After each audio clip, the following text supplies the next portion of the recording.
Assalamualaikum warahmatullahi wabarakatuh.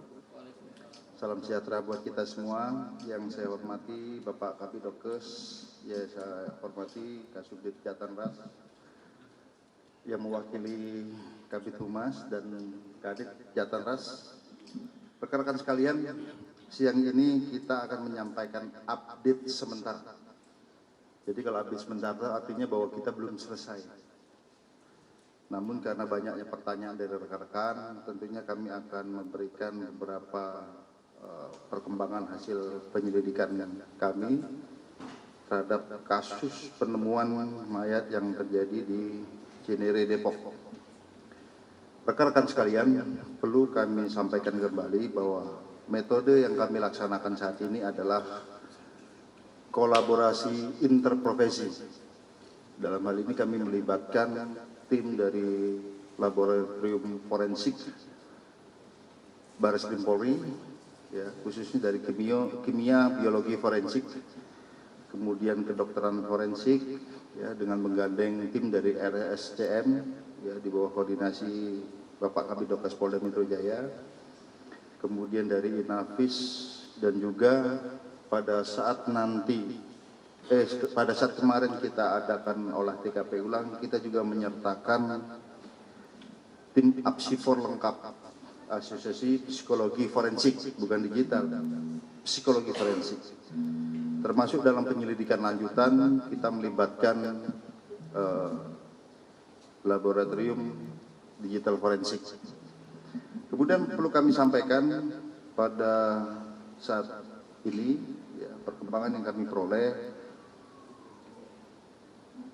bahwa perkembangan terbaru kita bisa membuka secara lebih jelas lagi terkait file yang ada di laptop yang diduga ini adalah milik daripada dua orang jenazah yang di TKP, yang posisinya ada di ruang kerja daripada suami daripada Ibu Grace. Nah, dari file ini kita bisa membuka lebih besar lagi, dan ini merupakan petunjuk yang penting buat kami, dan kita padukan dengan surat yang kami temukan juga di kamar daripada Ibu Grace. Dari kedua surat yang ada di kamar maupun yang ada di file ini, ternyata ini ada kesamaan walaupun konteksnya berbeda. Isinya adalah curhat, keluhan-keluhan tentang yang terjadi di keluarga ini. Nah, ini nantinya akan didalami oleh psikologi forensik, ke belakang akan didalami, kemudian juga hubungan antar keluarga daripada dua orang ini, Ibu Grace dan anaknya, dengan keluarga inti, ya, nanti akan diteliti oleh psikologi forensik. Apakah ini yang menjadi motif, kemudian mempengaruhi sikap batin sehingga terjadi peristiwa ini, kita juga belum tahu. Ya. Nanti kalau kita sudah ini, kita akan mengarah, dan jangan ini ke salah satu kesimpulan atau bunuh diri atau lain, belum tentu. Kemudian rekan-rekan sekalian, kita juga menemukan di TKP ditemukannya jenazah ini 2 buah senter dan 2 buah dupa yang berisi bebatuan. Nah, ini yang akan kita teliti kembali ke laboratorium forensik, apa jenisnya ini. Ya. Kemudian juga kita secara deduktif, kalau tadi secara induktif, ya, secara deduktif ke tetangga-tetangga dan juga keluarga inti, ternyata memang ini keluarga cukup tertutup. Kemudian juga dengan keluarga inti ini terakhir bertemu pada saat tahun 2011, adiknya dan sebagainya.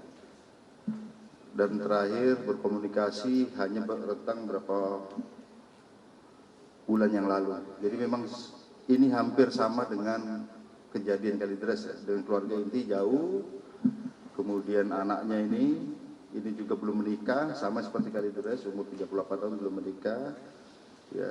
Dan kami dari penyelidikan deduktif ini cocok juga dengan hasil digital forensik ini ya, untuk cari timeline-nya kira-kira kapan waktu kematiannya.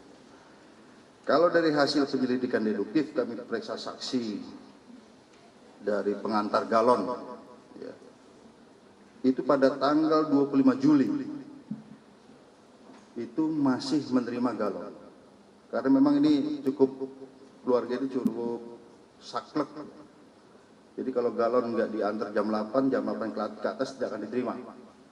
Nah, ini pada tanggal 25 Juli masih menerima galon. Tetapi 1 minggu kemudian, ya, pada tanggal 1 Agustus, di hari Selasa, selalu hari Selasa, ini pada saat diketok, tidak dibukakan lagi pintunya. Besoknya diketok, tidak dibukakan lagi. Hari Selasa berikutnya diketok, tidak dibukakan lagi. Ya. Kemudian dicocokkan dengan surat ya, ini tertulis di tanggal 28 Juni, sedangkan file itu dibuat pada tanggal 29 Maret, diupdate pada atau dimodifikasi file itu tanggal 27 Juli. Ini hampir sama ya, namun ini masih dalam penelitian. Oleh karenanya rekan-rekan sekalian ya, kita masih bekerja. Tim daripada laboratorium forensik sedang menganalisis olah TKP yang sudah dilakukan sekali, 2 kali, bahkan nanti akan kita adakan lagi olah TKP lanjutan. Sampai kita benar-benar yakin apa yang terjadi di TKP ini. Ya. Termasuk yang terakhir kemarin bersama Kabidokes kita cari lagi. Kok sampah di luar gak ada, ternyata ada sampah di dalam, ditemukan sisa makanan, termasuk roti yang masih utuh. Ya. Nah ini sedang kita teliti. Nah kemudian sampai sekarang tim laboratorium forensik tetap bekerja ya, menganalisis apakah ada jejak-jejak orang lain di luar 2 jenazah ini sebelum kejadian yang dimungkinkan, apakah ada tindak pidana lain sebelum terjadinya ini, kita masih dalam juga ya. Termasuk apakah di seputaran TKP ada racun, termasuk di tubuh jenazah ini ada kandungan racun. Nah ini sampelnya masih diteliti oleh Lapor. Dari kolaborasi interprofesi ini yang sedang bekerja ini, Asosiasi Psikologi Forensik bekerja secara retrospektif, otopsi psikologi untuk mengetahui motif, ya. Kemudian dari kedokteran forensik ini juga sudah sedang meneliti, mungkin fase-fasenya akan dijelaskan oleh Kabidokes nanti, ya. Yang didukung oleh laboratorium forensik, yang nantinya muaranya, ya keempat kemungkinan tadi.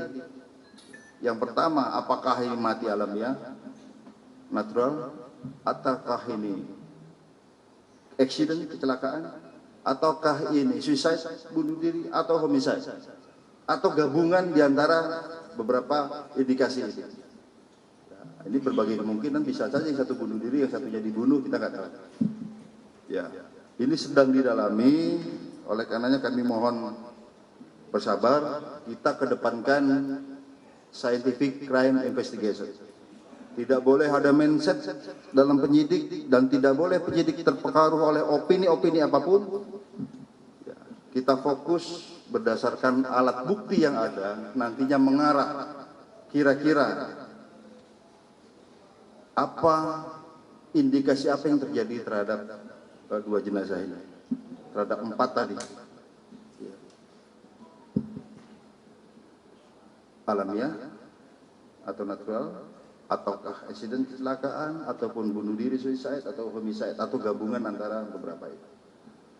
Ini yang perlu kami sampaikan.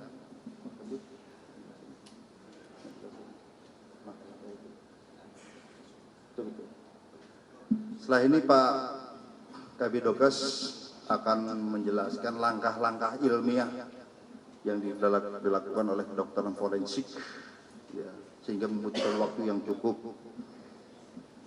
panjang sehingga nantinya akan kita simpulkan daripada hasil penyelidikan kita. Dari sisi kedokteran forensik akan dijelaskan oleh Pak Kabidok SPMI. Persilakan.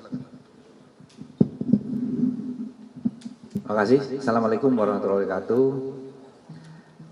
Yang saya hormati Pak Direskrim Pak Kasubit Jatantras, kemudian dari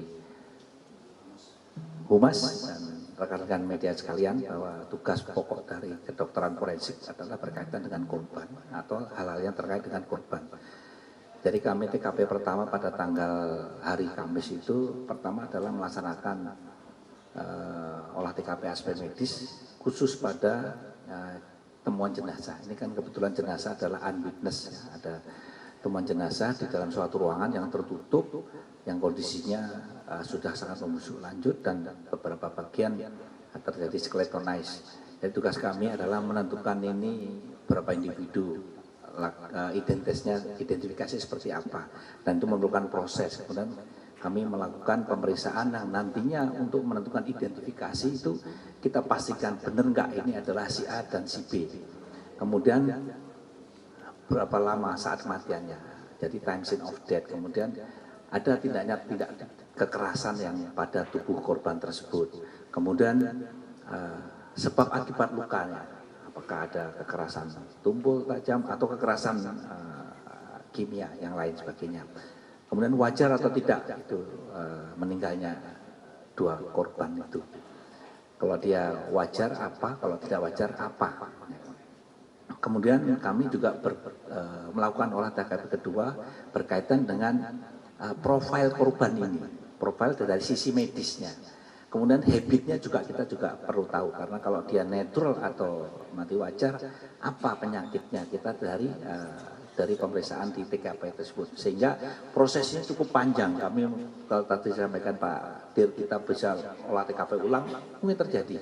Karena kami juga melakukan meneliti rekam jejak, rekam medisnya dari korban ini. Kita cari dari statusnya di BPJS, bagaimana dia punya dokter pribadi atau rumah sakit rujukan atau tempat dia melakukan pengobatan. Kemudian kami juga mengalami kesulitan juga karena sudah lama tidak kontak dengan keluarga, sehingga kami juga perlu waktu. Sekarang ini dilaksanakan pemeriksaan, sudah selesai dengan otopsi lengkap sudah, kemudian pemeriksaan untuk identifikasi, kita sudah melakukan pencocokan DNA. Jadi kita lakukan pencocokan DNA untuk menentukan siapa korban satu dan sobat keluarga dengan keluarga yang ada di yang masih ada di bisa dihubungi.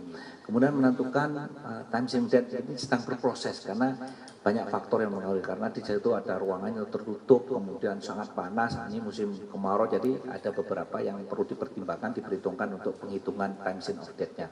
Kemudian sebab kematian, kami melakukan pemeriksaan, mulai pemeriksaan toksikologi sedang berproses. Tadi juga DNA sedang berproses, toksikologi kita cocokkan apakah, kalau kemarin kami juga pada waktu otopsi melibatkan alat namanya crime light. Crime light itu kita bisa mendeteksi adanya bercak darah atau perlukaan di tubuh, hasilnya negatif. Artinya kekerasan mekanik yang menyebabkan perdarahan tidak terdetek dari alat tersebut. Kemudian kami melakukan pemeriksaan toksikologi. Kemudian nanti kami akan pemeriksaan patologi forensik, pemeriksaan jaringan.